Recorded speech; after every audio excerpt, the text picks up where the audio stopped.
every year since 2009, I've made the same drive through the Mojave Desert. Though my destination and the road itself haven't changed, the experience of that drive is ever evolving.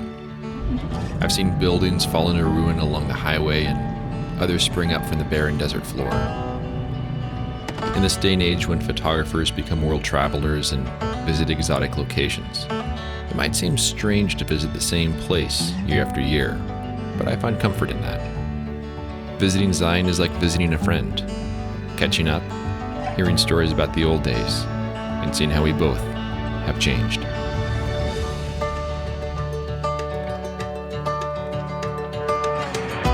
And just like my drive through the Mojave, each year in Zion is a little bit different too. It's a slow and steady change, and not everyone will notice it, but that's one of the things that keeps me coming back. Many of the locations I've photographed over the years are now different. With that change comes a new opportunity. I've learned a lot through the years, and I too have changed. In my early days of shooting trips, I'd have specific shots in mind.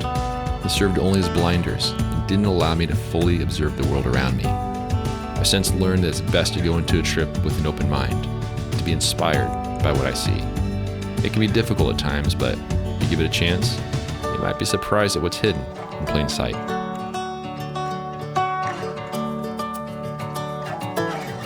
I'm heading into this trip with knowledge that fall color is very early this year.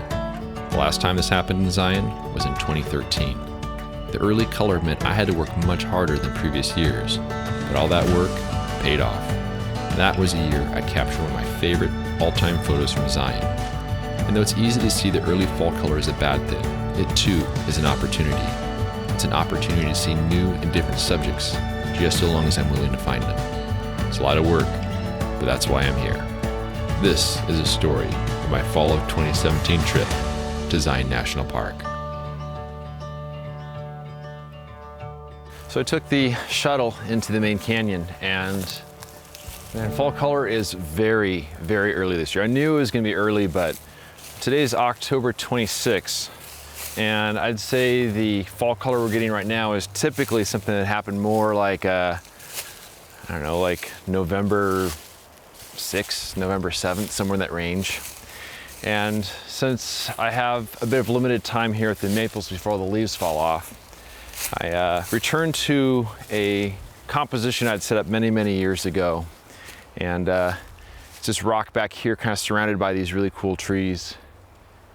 And it's a wide angle shot. I did expose a couple sheets of film. There's one of the sheets of film might not be good because when I tried to trigger the shutter, it kind of was acting a little weird, so I had to kind of break it in a little bit.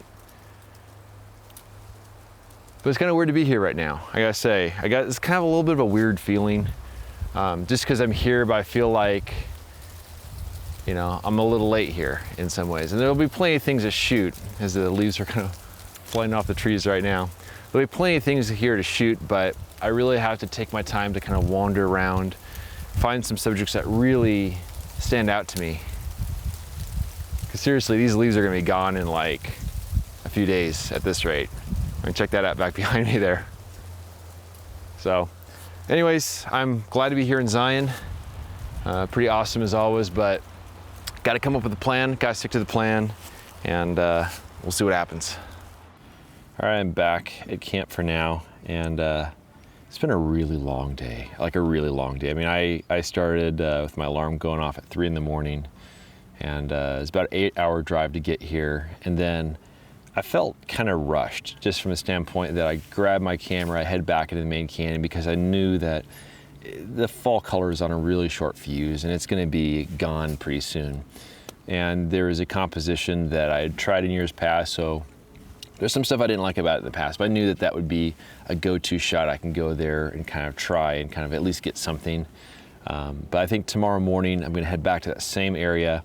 I'm going to explore a bit more, see if I can find some new compositions for that area, and try to get you a little better video content as well, because hopefully I won't be so rushed. I'll have a little more time to kind of set things up and kind of tell the story for everything. But I want to thank everyone for joining me here on the first day of my trip. We'll see what happens in the morning.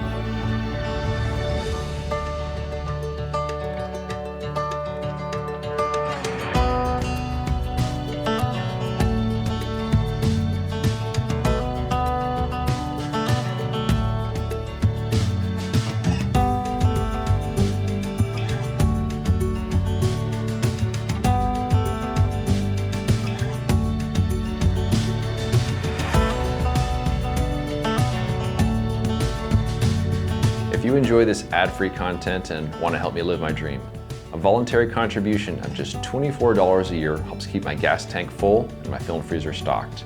For more information on how to support me and my work, please visit the donation section of my website at benhorn.com/donate.